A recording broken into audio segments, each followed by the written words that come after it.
एक बहुत ही अच्छी और बढ़िया व्यवस्था होती है मेरिटोक्रेसी।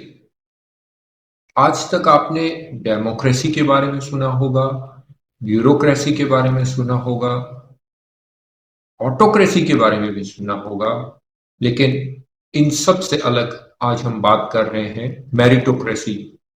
ये एक ऐसी व्यवस्था है जिसके अंतर्गत हर व्यक्ति, हर संस्था, हर पद्धति का चुनाव उसकी मेरिट यानी गुणवत्ता के आधार पर होता है। इसमें यह देखा जाता है कि उसके चयन का आधार सिर्फ और सिर्फ उसके विशिष्टताएं हों, उसकी उपलब्धियां हों। यह नहीं कि उससे किसी पूर्वाग्रह के आधार पर चयन किया जाए या उसे किसी विशिष्ट कोटा के आधार पर चयन किया जाए, कोई रिजर्वेशन के आधार पर चयन किया जाए या किसी संरक्षण के आधार पर उसे चयन किया जाए।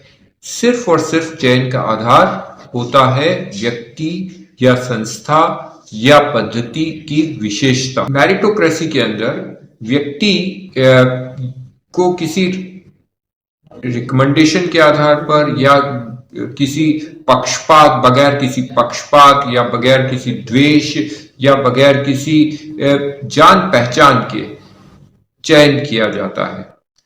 इसका फायदा यह रहता है कि सबसे ज्यादा श्रेष्ठ व्यक्ति या पद्धति का ही चुनाव होता है।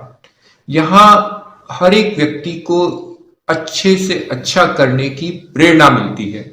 अच्छे व्यक्ति का चुनाव होता है, बेहतर करने के लिए सभी लोग प्रेरित होते हैं।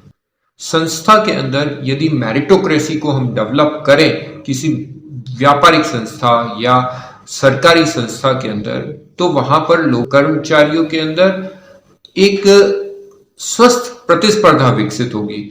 उनके अंदर बेहतर से बेहतर काम करने का जज्बा विकसित होगा। उन्हें लगेगा कि हमारे काम की पहचान हो रही है, उसे सराहा जा रहा है, उसी के अनुसार हमें प्रमोशन भी मिल रहे हैं, हमारी पदोन्नति हो रही है, हमें बेहतर और भी बेहतर पारितोषिक दिया जा रहा है या हमें बढ़िया वेतन वृद्धि मिल रही है। ये सब तभी संभव हो सकता है जबकि हम अपने संस्थान के अंदर मेरिटोक्रेसी को अपनाएं।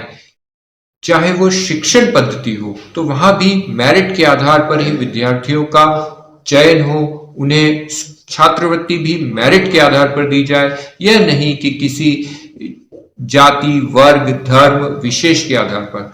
इस पद्धति का पालन सिंगापुर में किया जा रहा है। सिंगापुर के अंदर मेरिटोक्रेसी की वजह से ही वह संसाधनों का समुचित उपयोग कर पा रहे हैं, बेहतर प्रतिस्पर्धा वहां पर हो रही है और छोटा सिटी कंट्री होने के बावजूद, एक 50 लाख की आबादी का देश होने के बावजूद भी वह दुनिया का बड़ा फाइनेंस का सेंटर बन गया है। वित्तीय संस्थानों के क्षेत्र में सिंगापुर की एक अपनी अलग अनूठी बड़ी पहचान है। उसका यही कारण है कि वहां अच्छे से अच्छे कर्मचारियों का चयन होता है और वे अच्छी बैंकिंग, इंश्योरेंस और वित्तीय प्रबंधन के कार्यों में संलग्न होते हैं। इसका बड़ा लाभ देश की प्रगति में मिल रहा है। हम भी अपने यहां चाहें तो मेरिटोक्रेसी को अपना सकते हैं। किस हद तक अपनाना है, यह निर्णय आप सभी का होगा। कमेंट करके जरूर बताएं।